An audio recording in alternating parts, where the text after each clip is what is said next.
I'm Ryan Dennison, and we're going to talk about the AP European history portion of our presentation. And then, of course, Janie's going to come back up because she's been a jack of all trades today. And also, Jose is going to talk about AP US history.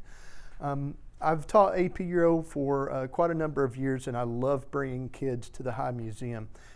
Just like Kendra said, there's a difference in looking at the artwork on a slide and having it in front of your face. Because you can put Guernica up on a slide, but to get the massive painting in front of you is so overwhelming. So it's great to bring kids here and have them interact with the art face to face. So what I want to talk about is trying to integrate the art into your classroom. Because I've always had a lot of teachers say, well, how do we get all this stuff in, and the curriculum that we have to cover with who's king where and what war's going on here and there. So one of the things that I like to do is try to get it in as soon as possible. And of course our course starts with 1450, although most of us start with the 1300s and the calamitous 14th century. You know, if you read Tuckman's novel early on, she talks about the Black Death and the Great Wars and stuff like that. All right, so I want to try to teach the history through the artwork. Okay, pick out of several different pieces from the different time periods, focus on those, trying to become as much, or from my knowledge, as much as I possibly can, and then use those in my class to highlight different ideas, to elaborate. And you can really look, if you look at the thematic learning objectives in our curriculum, you can use art in all of those. All right? So this is something that you can use all year long. It's not just for a specific time period. And we're lucky to have the High Museum that has samples from the entire gambit of history. Today in the walkthrough, we started in the 1600s and ended in 2014. All right, so we've got this entire gambit that we can use at our disposal. All right, so one of the things, and I just kind of talked about that most of them crawl first, and I don't know about your classrooms, but in my classrooms, kids aren't really exposed to art at all. Okay? Many of them have never been to a museum. Many of them have never seen anything other than a book. They definitely haven't tried to analyze a work and then use it as evidence in an essay. Okay? So we have to try to make that connection for them and to help bring them along. Okay? So one of the ways that I do that is to bring up a work of art a day, or maybe as a bell ringer, or at the end of the day, and try to focus on that. Right? And we go through exactly what Feldman's critique. We look at how the artwork was created. You can talk about the economic incentive versus art for art's sake, who commissioned it, why it was commissioned, which can lead to a talk of point of view, POV, which is prominent in AP Euro. We always want to try to get them to understand a point of view of a document of some sort, okay? And to see that this person writing this has an agenda, or this person that made this art has an agenda. Okay? I've done journal entries, notebook grades, ticket out the door, but we also want to make it, of course, lucrative to them, which means points for something, right? Students don't ever want to do anything for free. Right? They want those points, and that'll help them later on when they start getting those first essays back that we all know are not going to be quite up to par, right? Okay? But one of the biggest things is that we have to make them write about the art. Okay? Not just the analysis, not just listing what's there, but make them put it into a coherent essay, a coherent question. Okay? So this is one of the paintings that I use in class to open up about the Dutch Republic. And when I started this presentation, of course, you've got all the great works of the Renaissance, etc. But one of the areas in that our curriculum hits quite often is the Dutch Republic, and that's something that you don't see a lot of lesson plans out there on. So this is one of the things we're going to look at 3 different artworks today from an AP European standpoint, 2 of which are Dutch. Right, so here we have a Portrait of a Merchant by Jan Gossaert, finished in 1530. And I would ask them a question. How does this painting foreshadow the economic powerhouse of the Dutch Republic? If you look, he's got money and scales. You have the accounting book, the quill. You have all the paperwork behind them. And I want the kids to become detectives. Okay? Look at all the details. Write everything down. Following that Feldman's critique, description, then go to, and then you can lead them to analysis. Okay? And this is something that you can use to open up a lesson. Okay? And have the kids write about it at the end of the day as a ticket out the door, a short answer. Okay? Some of the other ones I've used, David's Oath of the Horatii, okay? 1784, and I would probably preface this by telling them that this was a work, because David's kind of, across the gambit of the absolutist, the revolution, and then into Napoleonic era. Okay? But this was a work commissioned by the king's assistant. Okay? So this, we see the date, 1784. The kids know that, well, the revolution hasn't happened yet. It's close, but it hasn't happened yet. Okay? And why would the king want a commission piece like this that harkens back to Rome and the idea of loyalty to the state and therefore to the king? Okay? So you might preface that and then have your kids write about it afterwards. Okay? Now, at the High Museum, we have a bust that many you might have seen as we walked past up in the European section, but the bust of Talleyrand here at the High Museum. And I usually refer to Talleyrand as Mr. Teflon, okay? Because he, like David, spanned the gambit. He was in the French government for Louis. He was in the French government during the Revolution. He's in the French government during the Directorate, and then afterwards for Napoleon as a diplomat. And he becomes like the face of France. So here's a work that you could use here at the High Museum. Okay? Another work that I've used, Paul Nash's We Are Making a New World. Nash was a World War I veteran. Okay? And kids, with this one, I just let them, what do you see? What kind of symbolism do you have? And look at the title, The Making of a New World. Is it optimistic? Is it negative? Okay? And kids get different ideas, different interpretations. Some of them say, oh, well, you got all this death and destruction. This is really negative work. And then some of the kids will point back to the sun and say, oh, there's some hope. Maybe he's talking about this is a new day after the war, etc. Okay? So always trying to get them to investigate, analyze, and then write. Okay? Here at the High Museum, we have very similar work, Otto Dix, Dead Man in the Mud. Okay? Dix, a German veteran of World War I, often painted really kind of horrific scenes that he saw. Okay? And then this could lead you to a discussion of the horrific nature of modern warfare, to the destruction of trench warfare, the horror of having these hundreds of thousands of people killed in battles where before you'd only have, maybe a couple of thousand killed, but now you've got the Battle of Verdun where you've got 610,000 people killed in a day. So that's something that you can use here at the High Museum. Dix appears on the AP World exam on a regular basis. Yeah, and which is great that we have him here at the High. Okay? Another way that the College Board uses art is in their essays, especially for AP Euro. You see a lot of compare and contrast.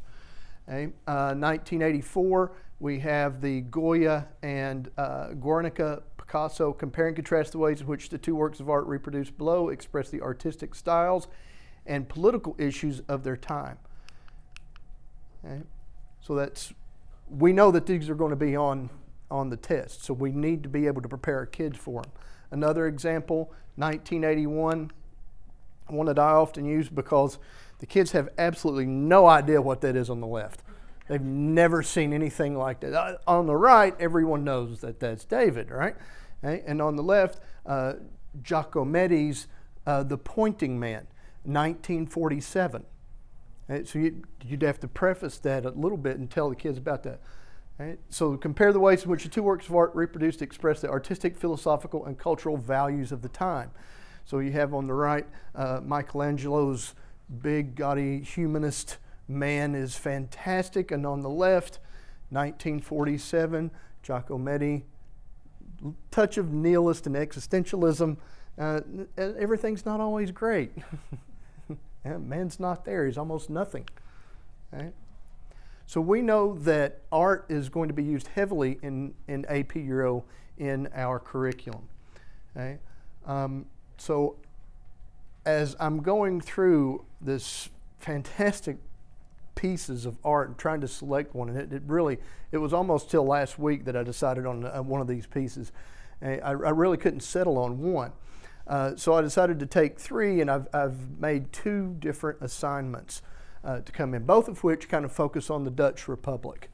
Okay? The first one that I chose was A View of Amsterdam Harbor by Reinier Nuens. Okay? And Nuens is often referred to as Zeeman, okay? Which is Dutch for seaman, because he's known for painting these fantastic sea scenes of the Dutch ships. Okay? And we see, in fact, he painted these in such detail that you could tell which ship, these were actual ships in the Amsterdam Harbor, and that they could identify each of these ships from his paintings. Okay? And we have a very, you'll see in the background over here, some of these are laid on their side, they're being debarnacled, they're being repaired. You have a great man of war ship here in the middle, and of course the large Dutch flag, heralding in the beginning of the high mark of the Dutch Empire, 1667. Right after the Second Anglo-Dutch War, or right near the Second Anglo-Dutch War. Okay? So we see the rise of the Dutch Republic and overseas trade, the race for European supremacy, because, well, if Spain and Portugal have gone overseas and made all this gold, we'd better get into it or we're going to be left behind. So you've got that king of the hill type mentality amongst the European nations to get out there and explore. They're going to be left behind. Okay? A very detailed work. The painting can be analyzed to highlight the Dutch East India Company, number one, because that's part of our curriculum. That's one of the illustrative examples that we see in the curriculum. The Amsterdam Exchange Bank, which will take a lot of prepping for your kids, because it's a different bank than what we would probably be used to. And of course we have to talk about money and all that too. Money wasn't what it was. As we know today, our kids just see George Washington and think that that's what everybody uses, right? Dutch exploration, Dutch commerce, and also can lead to a discussion of mercantilism. Okay? And oftentimes, I don't know if any of you know about the Federal Reserve here in Atlanta does a lot of stuff with economics and history and social studies. And at one of their workshops, I got a fantastic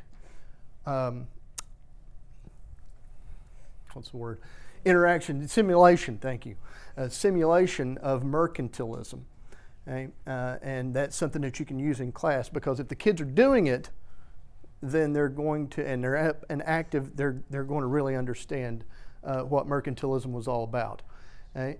But all of these are topics or illustrative examples in our curriculum. Okay?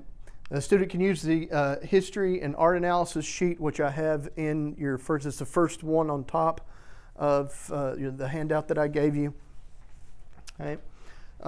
And I based this off of Feldman's critique and what you saw at the beginning of this presentation way back earlier today. Description, analysis, interpretation, judgment, and synthesis. Okay. And I would bring the kids here. Of course, we would have other works to look at, but if this specific one with A View of Amsterdam Harbor, have them take notes on it.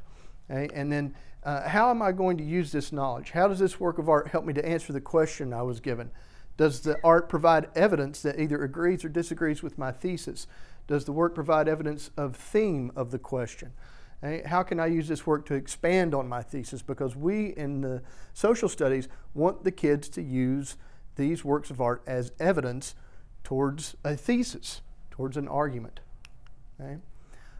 Then I would probably give them, I made this one into a short answer, and that's in your handouts as well. Of course, the painting didn't come off quite like I would want it to, but you guys can substitute it in. Okay? And basically exactly what we would be doing on the short answer portion of the AP Euro or AP US history test. First, when you come up with these on your own, you always want to have a targeted thinking skill. What am I shooting for? And this one was contextualization. Okay, we're going to study the historical context of this painting. Briefly explain one reason why this painting captures the Dutch economy of the time. And in AP US and AP Euro, we usually have 2 to 3 short answer questions on one. Briefly explain one reason the Dutch East India Company was so successful, which, before this you would probably be talking about the fact that the Dutch government had granted the Dutch East India Company a monopoly. Okay? Identify one way in which mercantilism and banking influenced Dutch culture. Okay?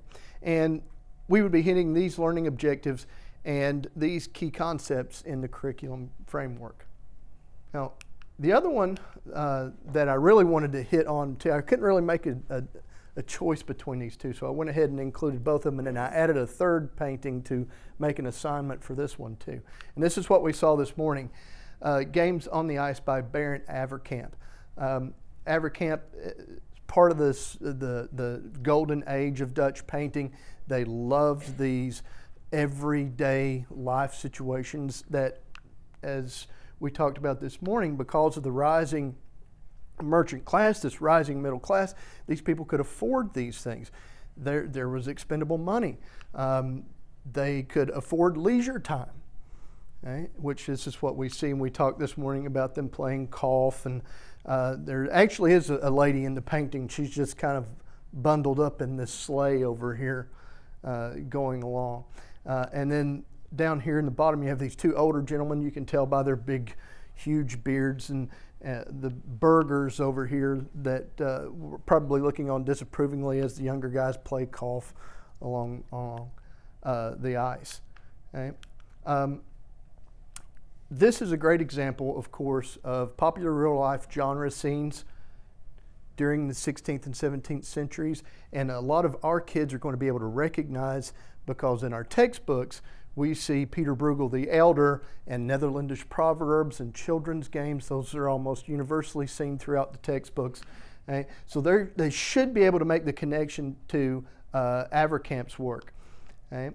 And then, of course, be able to make the connections to Dutch culture, Dutch family life, the same dress that we see, all the same drab, the hats, automatically thinks Calvinist, and Calvinist Protestantism and all that comes with that. And that could lead us to discussion of Weber's thesis or Merton's thesis. Weber's thesis being the idea that Protestantism had some connection to capitalism and the burgeoning capitalistic societies. Merton's thesis that this Protestantism also led to the scientific revolution. Okay? Now those are early 19th century sociologists talking about the Dutch Republic. Later on you could bring in maybe Simon Schama, who is a prominent British historian. His book, The Embarrassment of Riches, goes against that. And then we could talk about the critiques of Weber's thesis, okay? Just with this one painting. Okay? Now, I chose another painting to contrast this. So this is going to be a comparison lesson. And of course, in our curriculum, AP Euro, we are talking about the development of the English Republic, the Dutch Republic, and we usually contrast that with French absolutism. Okay? And so I chose this portrait of a gentleman by Nicolas de Lagière, 1695. And we don't know exactly who this is, but he looks really noble-ish, right? Okay? We don't know who the sitter was. They think it's possibly a very wealthy Parisian merchant or noble. We don't know, but we can just look at the opulence in the way he's dressed and contrast that with how the Dutch were dressed in the previous painting. He's got this very opulent overcoat that's bright red, and of course the colors also contrast too, right? With the very drab of the Calvinist, okay, compared to the over the top of the French, showing off the wealth with the gold embroidery, etc. And of course the wig. All right, because you got to have the wig, you got to have the nobility there, okay? And that look too. Okay? I looked at this guy and I was like, he's incredibly smug to me. The thing is, like, it's got this air of smug confidence, like I'm better than you, and I know it. Okay? And how I would go about this lesson would be to have the kids use the analysis sheet at the beginning of your packet on both paintings. Okay? Gather all the information, let them go through that critique process all over again. Okay? And then use their notes on both paintings to compare and contrast the cultures. And to help them do that, I created a very simple graphic organizer for that. I would give them here at the High Museum, and just let them go on. And that's there too. Okay? What's the government structure of each culture? What's the church and religious freedom like? Okay? Because we often talk about Protestantism being the religious freedom of the Puritans, but were they really all about religious freedom? No, not really. As long as you believe the same way they did, you're okay. If not, get out of here. Okay? Head of military and the structure of the Dutch Republic, and France. The legal system, completely different. Banking and economy, very different. A very Jean-Baptiste Colbert and Louis controlling just about everything in the French economy, whereas in the Dutch Republic it's more open and more of a free market. What's the differences in culture? And one of the things that I would bring up to the kids too is the fact that Weber's thesis is not really all that accurate. His idea is that Protestant work ethic, and we're going to save money, and we're going to dress not all drab, and we're going to save. But when you look at it, and if you look at Schauman's work in The Embarrassment of Riches, the Dutch actually spent a lot of money. They just didn't do it in the same way that the French did. Okay? You go around Amsterdam and you look at these magnificent homes on the canals. They spent a lot of money. They just weren't as showy about it. Okay? So you talk about that with the kids. And of course, then have them have a little bit of critical thinking down here at the bottom to get them into what are the advantages and disadvantages of both sides. What do they see? And because that's one thing that we really want our kids to do is have those critical thinking skills that they don't seem to have when they come to us, right? Okay? And then when we got back to the classroom, I would have a long essay. Of course, the targeted thinking skill would be comparison, and I would cover at least 4 or 5 learning objectives and a lot of key concepts in the curriculum framework just by bringing in both the Dutch Republic and the French absolutism. Analyze the ways in which the following 2 works of art reflect the differing approaches to culture, religion, and government in the Dutch Republic and France in the 17th century. Right? So that's one way that we could get kids writing about the art, because it's the visual literacy, getting them to look, analyze, and then write. Okay? Some of the other things that I do, how many of you have done a choice board before?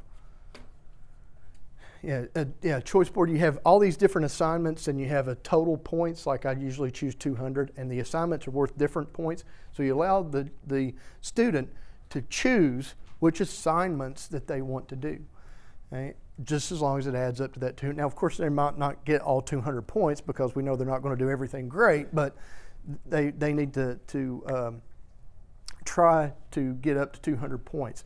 And I usually always try to bring in my artistic students to have some stuff. So I brought some student samples. This is from a unit on the progressives in U.S. history, but I always have them write something too. They can't just draw something. They have to write about it and why they did it, and so a justification of it. So this was this student's interpretation of the rise of the professions during the progressive period. Okay. And I've got fantastic work. This girl decided to redo Girl with a Pearl Earring by Vermeer. Okay. And I lost, this is kind of old, but it's so fantastic, I had to bring it and show it. But I lost the justification that she had. And I'll have a lot of these, and especially this scrapbook. You really want to take a look at this afterwards, because this girl actually, she loved Queen Elizabeth so much, I had to bring it to show off. Okay.